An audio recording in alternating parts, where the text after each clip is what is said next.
Pad Thai, Asian Eats.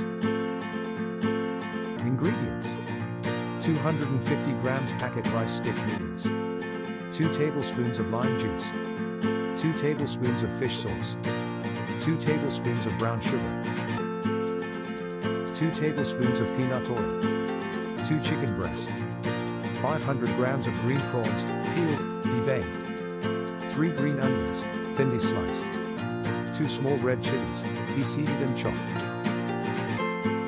2 eggs, lightly beaten, 1 cup of bean sprouts, 1/4 cup roasted peanuts, finely chopped, ½ cup coriander leaves. Place the noodles into a heat-proof bowl and cover with hot water. Stand until tender, drain and then rinse under cold water. Combine the lime juice, fish sauce and sugar in a jug and whisk with a fork until combined. Heat a wok over high heat and add oil. Add the chicken and stir fry for 2 minutes until it's golden.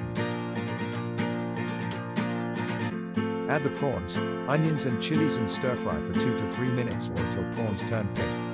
Add the noodles and stir for a further 2 minutes. Add the lime juice mixture to the wok, toss to combine, and slowly pour the eggs over noodles. Stir for 1 minute, then add the sprouts. Spoon the pad thai onto some plates. Sprinkle with peanuts and coriander leaves and serve with lime wedges.